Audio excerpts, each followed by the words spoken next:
Assalamualaikum warahmatullahi wabarakatuh. Selamat bertemu kembali anak-anakku. Nah, pertemuan kita kali ini akan membahas kompetensi dasar tentang menganalisis sebaran dan pengelolaan sumber daya kehutanan, pertambangan, kelautan, dan pariwisata sesuai prinsip-prinsip pembangunan berkelanjutan. Dan saat ini Ibu akan fokuskan untuk menjelaskan mengenai potensi dan persebaran sumber daya pertambangan di Indonesia. Anak-anak, Indonesia adalah negara yang dianugerahi kekayaan sumber daya barang tambang yang luar biasa berlimpah. Berbagai jenis barang tambang terdapat di Indonesia yang dapat dimanfaatkan untuk kesejahteraan penduduk Indonesia. Perhatikan sekarang peta barang-barang tambang yang ada di Indonesia berikut yang sedang berada di layar yang kalian saksikan. Melihat sepintas peta tersebut, kita simpulkan bahwa Indonesia adalah negara yang dianugerahi kekayaan sumber daya barang tambang yang luar biasa berlimpah. Berbagai jenis barang tambang terdapat di Indonesia yang dapat dimanfaatkan bagi kesejahteraan negara Indonesia. Nah, sekarang silakan perhatikan sebarannya ya. Kita mulai dari Sumatera, anak-anak. Sumatera itu terdapat sebaran minyak bumi, emas, perak, timah, semen. Nah, untuk minyak bumi kita perhatikan Kepulauan Natuna dikenal memiliki pengeboran minyak lepas pantai. Kemudian kita perhatikan sekarang Kalimantan, anak-anak. Di situ terdapat tambang minyak bumi, khususnya di wilayah Kalimantan Timur, kemudian nikel, batu bara, intan, dan seperti yang kita ketahui, penggosokan intan terbesar adalah di Martapura ya, Nana. Selanjutnya juga terdapat emas dan perak, biji besi dan gas alam. Kita menuju ke Jawa, Nana. Di Jawa terdapat banyak sekali sebaran tambangnya seperti semen, emas dan perak, mangan, biji besi, dan minyak bumi. Ini terkenal juga di Blok Cepu ya. Di Blok Cepu itu terkenal dengan minyak pula. Kemudian di Kepulauan Maluku dijumpai mangan, minyak bumi, dan di Irian Jaya terdapat sebaran barang tambang emas, minyak, dan lain-lain. Anak-anak, pertambangan dan golongan bahan galian menurut Undang-Undang Republik Indonesia, mari kita lihat. Di sini menurut Undang-Undang RI Nomor 3 Tahun 2020, pertambangan adalah sebagian atau seluruh tahapan kegiatan dalam rangka pengelolaan dan pengusahaan mineral atau batu bara yang meliputi penyelidikan umum, eksplorasi, studi kelayakan, konstruksi, penambangan, pengolahan dan atau pemurnian atau pengembangan dan atau pemanfaatan, pengangkutan dan penjualan serta kegiatan pasca tambang. Nah, untuk itu selanjutnya kita lihat Peraturan Pemerintah Republik Indonesia Nomor 27 Tahun 1980 tentang penggolongan bahan galian. Bahan-bahan galian di Indonesia digolongkan menjadi 3 golongan, anak-anak, yang antara lain bahan galian strategis atau golongan A, kemudian bahan galian vital atau golongan B, dan bahan galian bukan golongan A atau B yang disebut kemudian dengan golongan C. Nah, selanjutnya mari kita ikuti penjelasannya untuk bahan galian strategis atau golongan A. Bahan galian strategis berarti strategis untuk pertahanan dan keamanan serta untuk perekonomian negara.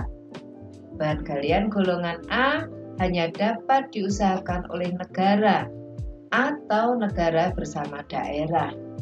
Contoh barang tambang golongan A atau bahan galian strategis antara lain minyak bumi, gas bumi, batu bara, nikel, dan timah putih. Kemudian kita lihat penjelasan untuk bahan galian vital atau golongan B. Bahan galian vital berarti dapat menjamin hajat hidup orang banyak, yang mana dapat dimanfaatkan oleh negara maupun penduduknya. Golongan ini boleh diusahakan oleh pihak swasta atau dalam bentuk perusahaan yang modalnya adalah modal bersama. Contoh barang tambang golongan B antara lain emas, perak, platina, intan, belerang, besi, tembaga, dan bauksit. Kemudian untuk bahan galian bukan golongan AB atau dikenal dengan golongan C, merupakan bahan galian yang tidak termasuk bahan galian strategis maupun vital, serta tidak dianggap mempengaruhi hajat hidup orang banyak secara langsung. Bahan galian golongan C diserahkan pengaturannya kepada pemerintah daerah.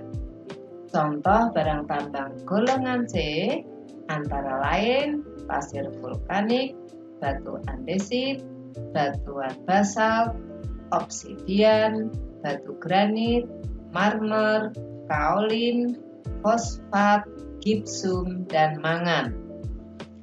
Anak-anak, undang-undang mengenai pertambangan mengalami penyempurnaan. Selanjutnya kita lihat penyempurnaan peraturan atau undang-undang tentang pertambangan di Indonesia. Undang-Undang RI nomor 11 tahun 1967 dan Peraturan Pemerintah Republik Indonesia nomor 27 tahun 80 yang mana membagi bahan galian pertambangan menjadi 3 golongan, kemudian disempurnakan oleh Undang-Undang RI nomor 4 tahun 2009 yang berlaku saat ini.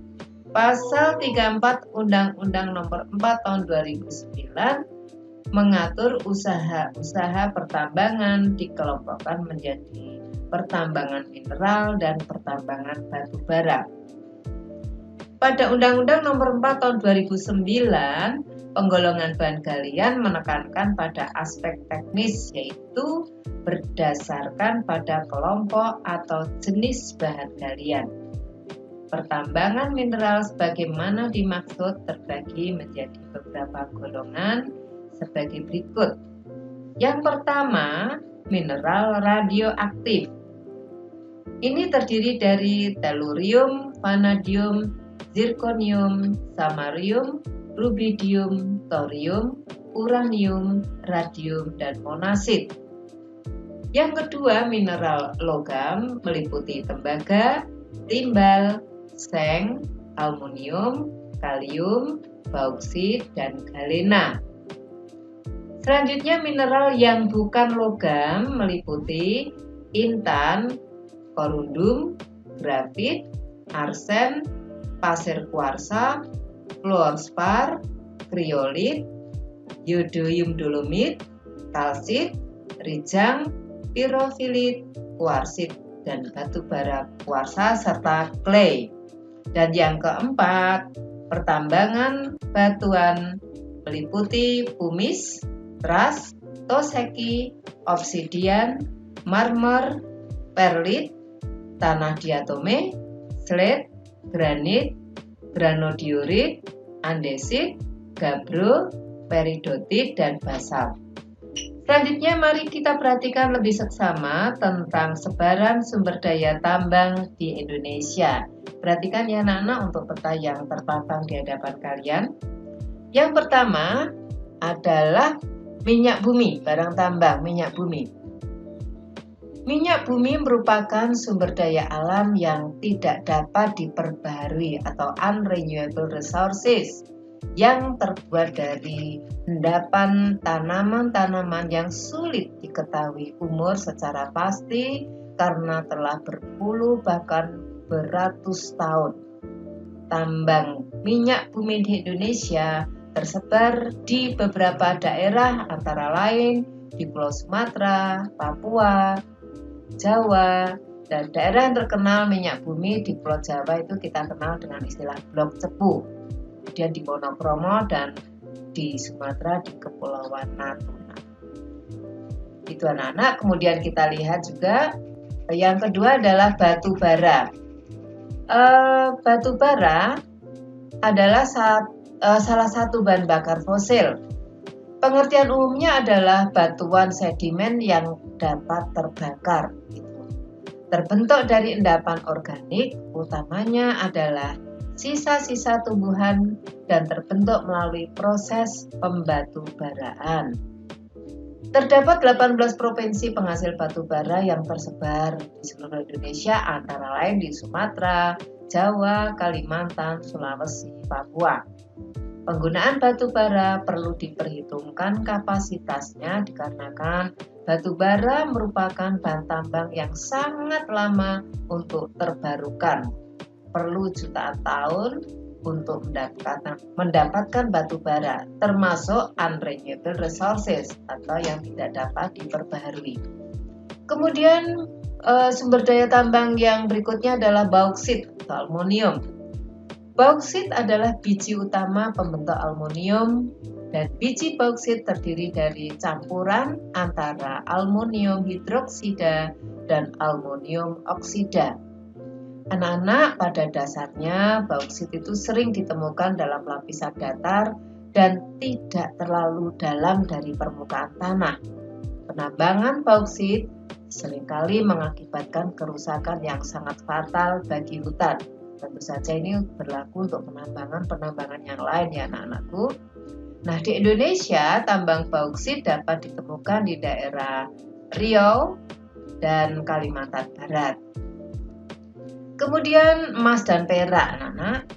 Emas dan perak ini biasanya ditemukan bersamaan.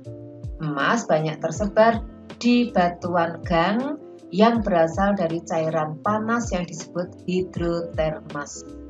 Emas biasanya berada bersama dengan kuarsa dan mineral lainnya seperti klorit dan kalsit.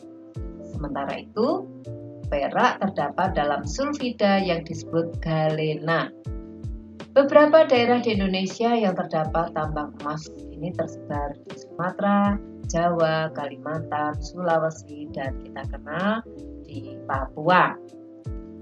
Kemudian jenis sumber daya tambang di Indonesia selanjutnya adalah nikel.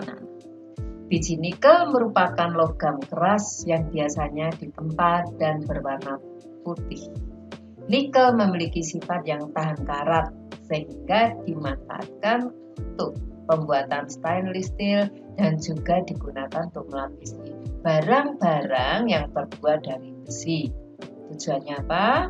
Agar barang-barang tersebut tidak karatan. Daerah penghasil nikel tersebar di Pulau Sulawesi, Papua, Maluku, dan Kalimantan. Kemudian timah. Timah berasal dari magma yang mengalami pendinginan. Umumnya terdapat pada batuan granit dalam bentuk kasiterit. Menurut asal terjadinya, timah dapat dibedakan menjadi timah primer dan timah sekunder. Timah primer adalah timah yang mengendap pertama kali pada batuan granit, sedangkan timah sekunder adalah endapan timah yang sudah berpindah tempat asalnya sebagai akibat proses pelapukan dan erosi. Berdasarkan warnanya, timah dibagi menjadi timah putih dan timah hitam. Daerah penghasil timah di Indonesia yaitu di Pulau Bangka dan Pulau Belitung. Kemudian tembaga. Tembaga merupakan jenis mineral berwarna kemerahan. Biji tembaga ini dapat terbentuk secara magmatik, metamorf kontak, atau hidrotermal. Tembaga merupakan bahan yang penting untuk membuat kabel listrik, telepon, telegraf, alat mobil, dan alat elektronik. Selain itu, tembaga juga dijadikan sebagai bahan campuran pembuatan mata uang. mata peluru dan selongsong peluru. Penambangan tembaga dilakukan oleh Freeport Indonesia.